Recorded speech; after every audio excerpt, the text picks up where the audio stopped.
O Tribunal de Justiça de Minas Gerais está comemorando 150 anos de criação e de instalação, e nós estamos entrevistando personalidades do meio jurídico que contribuíram para a consolidação do Poder Judiciário em Minas Gerais. Eu vou conversar agora com o desembargador aposentado do Tribunal de Justiça, Nilson Reis. Olá, desembargador. Com prazer que estamos aqui. O desembargador Nilson Reis é mineiro de cristais, formou-se pela Faculdade de Direito da UFMG em 1964, é pós-graduado em Direito Público pela PUC de Minas Gerais. Ele ingressou na magistratura mineira em janeiro de 1974. No dia 17 de setembro de 2001, o desembargador Nilson Reis tomou posse aqui no Tribunal de Justiça de Minas Gerais. Desembargador, que balanço que o senhor faz desde lá de trás, quando o senhor se formou pela Faculdade de Direito em 1964, em pleno período assim, né, do regime militar, até hoje,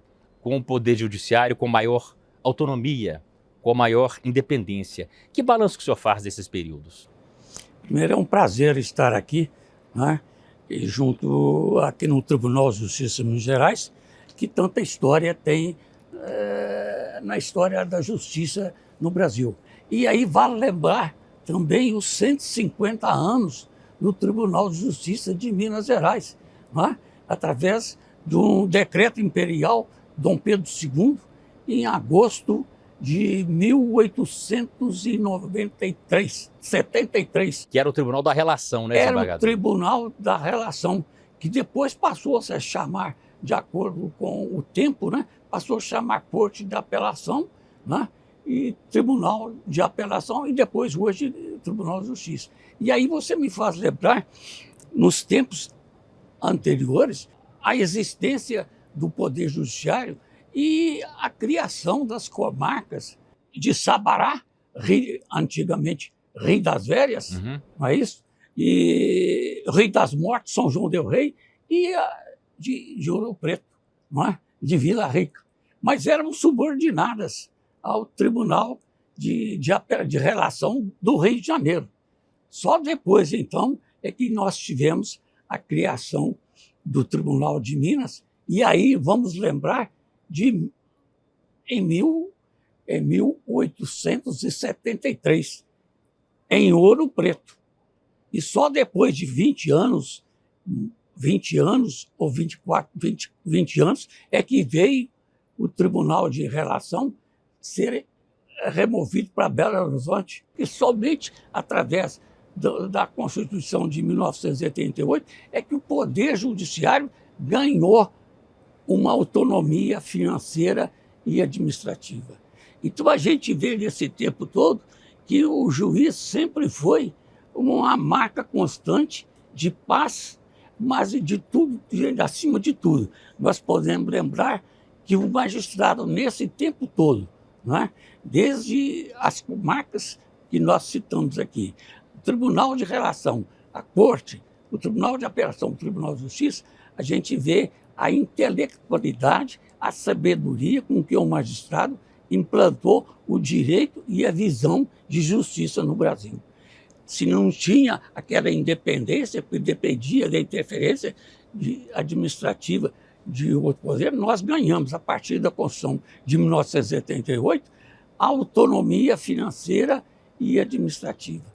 Não é? E hoje nós temos o Poder Judiciário ditando normas através das suas decisões no campo do direito e, acima de tudo, marcando indelevelmente, inabalavelmente, a história da justiça no Brasil. O desembargador, como é que o senhor vê não ter essa autonomia, principalmente financeira, deixava o magistrado, vamos dizer assim, mais amarrado ao Poder Executivo, dava menos independência? Como é que o senhor vê isso? Não, eu vejo o exercício da magistratura, e aqui a gente, nessa conversa da memória do Tribunal de Justiça de Minas Gerais, a gente vê a imparcialidade que foi sempre uma prerrogativa, mas acima de tudo, uma afirmação da independência do Poder Judiciário, do magistrado. E isso, apesar de anteriormente, antes de 88, não tínhamos, o Poder Judiciário não tinha essa autonomia administrativa, financeira, mas o magistrado exercia a sua prerrogativa, o seu saber, a sua missão de imparcialidade. Nesse período todo do senhor, que eu citei, quando o senhor formou lá na Faculdade de Direito do FMG, né, dessas constituições, qual foi o período mais difícil para os magistrados do Poder Judiciário, desembargador? Olha, que o tempo diz, né? O tempo diz, escreve, está na história, né? Que o direito foi ceifado nesses tempos, né? Mas ceifou, tirou muita atribuição do Poder Judiciário nesse tempo de arbítrio, né? Mas o magistrado continua independente. Se ele não podia decidir sobre alguma coisa, algum pleito em razão do regime ou das constituições, que naquela época são do regime militar, mas afinal de contas eram legais, porque era a norma que o juiz tinha que obedecer, mas nunca tirou a imparcialidade de julgar do juiz. O senhor viveu uma época muito, vamos dizer, na época analógica, né? A gente está nessa época digital. E o Tribunal de Justiça e o Poder Judiciário também tem se adequado, né?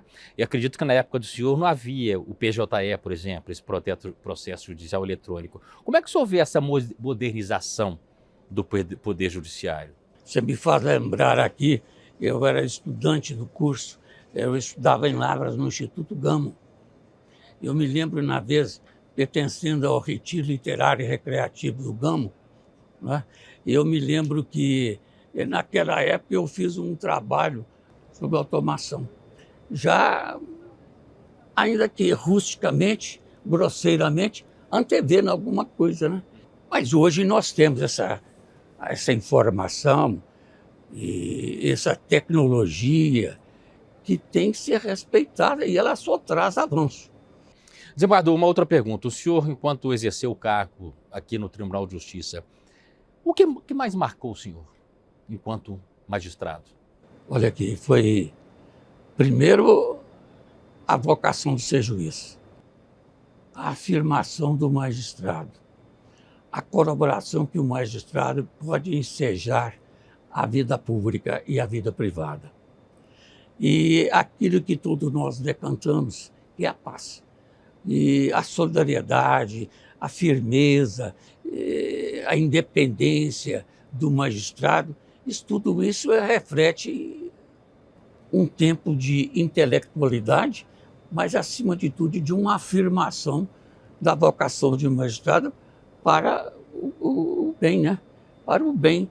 Eu vejo o magistrado é aquele que se preocupa em aplicar o direito e fazer justiça, né?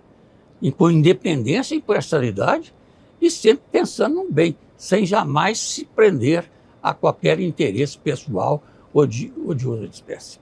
O Poder Judiciário de Minas hoje, especialmente, caminha, né? Tem como diretriz essa tentativa de negociação, vamos dizer. Os SEJUSCs, que são os Centros Judiciários de Solução de Conflitos de Cidadania, estão aí todas as comarcas de Minas, né? Como é que o senhor vê essa tendência hoje de procurar a mediação e a conciliação? Eu vejo com bons olhos e acredito muito, porque a litigiosidade existe, sempre existiu e sempre vai existir em razão da pessoa humana mesmo e dos interesses individuais. Mas eu acredito muito na mediação e na conciliação.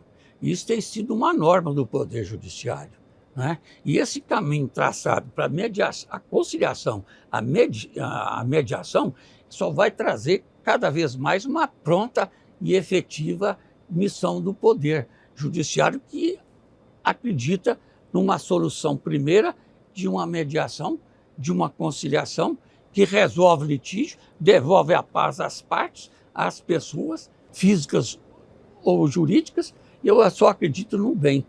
Eu acredito que... E a gente não pode esquecer também o juiz arbitral, né, que tem colaborado muito para uma efetivação e evitar a implantação crescente de uma litigiosidade. Então, a missão que o Poder Judiciário, e aqui falando especificamente a conciliação, você falou no Sejus, né? Sejus e na conciliação e na mediação. Eu acredito muito. Isso pode ajudar demais a prestação judicial. Eu vou dar um exemplo, senhor. Na comarca lá de Brumadinho, onde foi instituída o Núcleo de Justiça 4.0, das 14 mil ações que tem lá, outras quase 4 mil, não são ações, foram feitos quase 4 mil acordos com a mineradora Vale, lá no Sejus, que só de Brumadinho, para a gente ter uma ideia da importância da mediação, da conciliação. Foram feitos lá no Sejus. E a gente viu o Tribunal de Justiça atuando, não é? E propiciando esses acordos, né? E através da conciliação, não é isso? E da mediação. Esses acordos prestados, inclusive, com a presença do Estado de Minas Gerais, através do seu representante, que é o governador na época. Né? Desembargador, foi um prazer falar com o senhor. Obrigado pela entrevista. Eu que agradeço e estarei sempre aqui à disposição e sempre acreditando na justiça, né? Sempre acreditando. Vamos assim dizer, o direito é a raiz da justiça. Obrigado, desembargador. Muito obrigado.